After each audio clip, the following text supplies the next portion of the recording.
पंढरीशी जा रे आल्यानो संसार,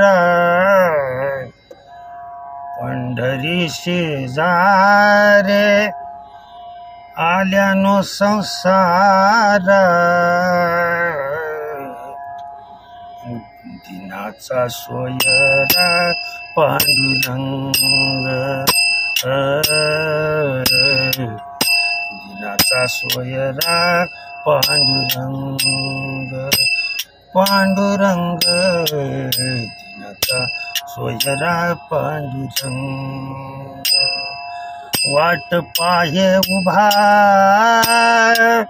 भेटीची आवडी, वाट पाहे उभा भेटीची आवडी, म्हणा वाट पाहे उभा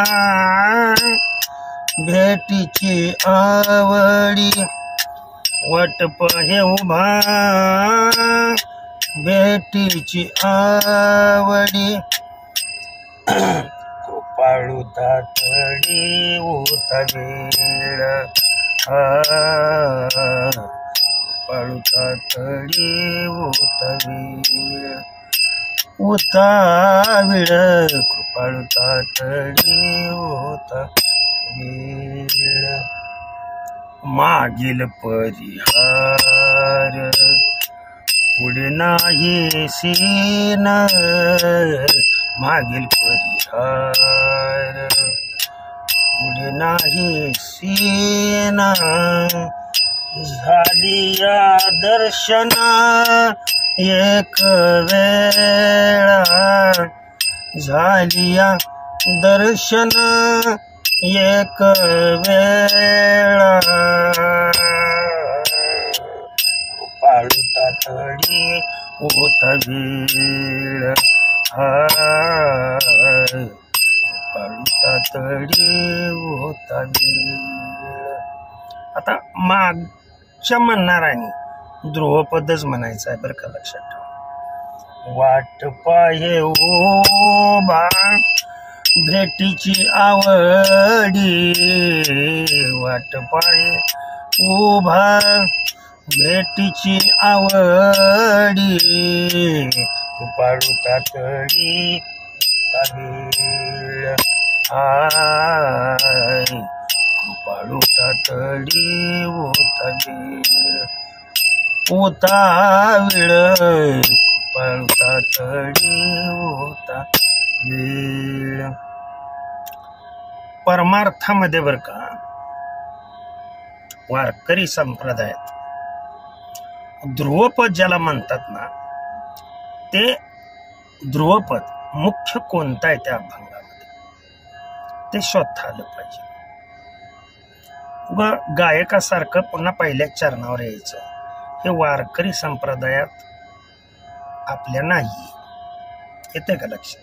जे मुख्य चरण आहे अभंगाचं, वाट पाहे उभा भेटीची आवडी, ध्यानात आलं का तुमच्या? हे मुख्य चरण आहे आणि हेच ध्रुवपद आलं पाहिजे.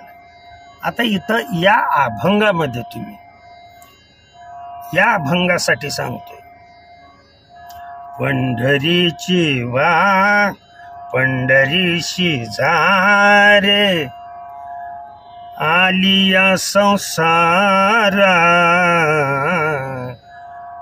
पंढरीशी जा रे आलिया संसारा, दिनाचा सोयरा पांडुरंग, दिनाचा सोयरा पांडुरंग. हे चरण म्हटलं तरी सुद्धा चालेल किंवा ध्रुवपद म्हटलं तरी सुद्धा चालू शकतं. तुका म्हणेधी अनेकांचे हाती, तुका म्हणेधी नेधी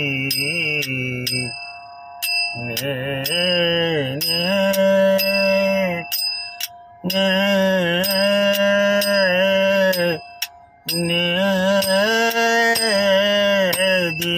तुका म्हणे नेदी अनेकांचे हाती बैसला तो चित्ती निवारेना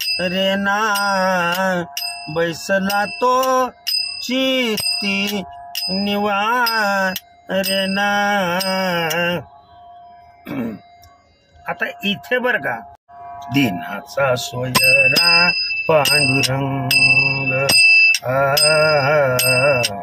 दिनाचा सोयरा पांडुरंग पंढरी शेजारे आली ना संसारा पंढरी जारे आल्यानो संसारा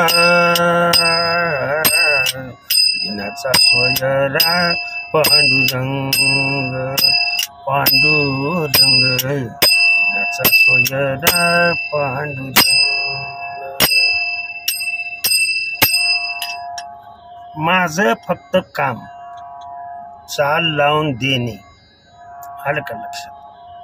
ते तुम्ही कशा पद्धतीनं म्हणायचं रंगवायचं रंग त्याला कशा पद्धतीनं राग न सोडता रंग कशा पद्धतीनं भरायचा तुमच्याकडे काम असतं. ज्याची त्याची कला असते ती लक्षात ठेवा.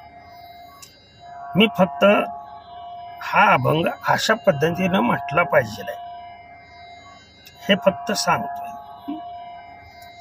आयुष्य गेलं माझं त्याच्यामध्ये लक्षात ठेवा. पुन्हा एकदा सांगतो कोण बी कसं म्हटलं म्हणून आपण तसं म्हणू नये. आणि गाथ्यातील अभंग सोडून दुसरे कोणतेही अभंग कितीही कानाला गोड वाटले तरी म्हणू नये. लक्षात ठेवा. जे चिंतन लक्षात ठेवा तेथे रामनाम होईल श्रवण घडेल भोजन उच्चिष्टाचे. तुम्ही कुठलेही अभंग म्हणून प्राप्ती होणार नाही बरं का सुखाची. संतांच्या तोंडून जी अक्षर बाहेर पडलेत ती अक्षर त्यांच्या तोंडातून बाहेर पडलेली अक्षर ते उच्चिष्ट बर का. ते उच्चिष्ट तुम्हाला जोपर्यंत चाकता येत नाही तोपर्यंत आपणाला सुख लागेल याची अपेक्षा करत नाही. जरा थोडस कडक बोलतो पण खरं बोलतो लक्षात ठेवा. त्याच्यामुळं कुठले बी कोणी बी लिहिलेले आजकाल कोण बी रचायला लागले आपण ध्यानात आलं का. त्याच्यासाठी भरपूर गाणारे पण कमीत कमी वारकरी संप्रदायामधल्या त्या माळा आपल्या 2 गळ्यामध्ये आहेत त्यांना एक माळ घालणारा म्हणजे माळकरी म्हणायचं नाही. 2 माळा असल्या पाहिजे लक्षात ठेवा. एक माळ ही जी आहे जिच्यामध्ये गुरुमणी असतो ती गुरुनी परिधान केलेली घातलेली माळ. आणि दुसरी जी माळ आहे लक्षात ठेवा ही माळ जी दिसते तुम्हाला ही आपल्या जपाची माळ आहे. आणि 2 माळा या गळ्यामध्ये असल्या पाहिजेत. यापेक्षा माळा गळ्यामध्ये नको. आलं का लक्षात. ते उगं सोंग म्हणून उगच ते उघड बसायचं मी किती माळा घातलेत. अहो निर्जीव झाली निर्जीव होतच नाही त्या सोडून.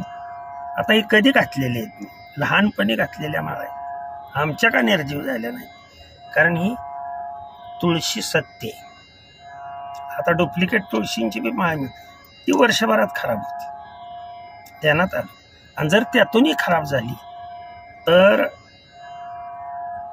नवीन माळ घालताना गुरुमणी जो आहे तो मूळचाच पाहिजे लक्षात ठेवा.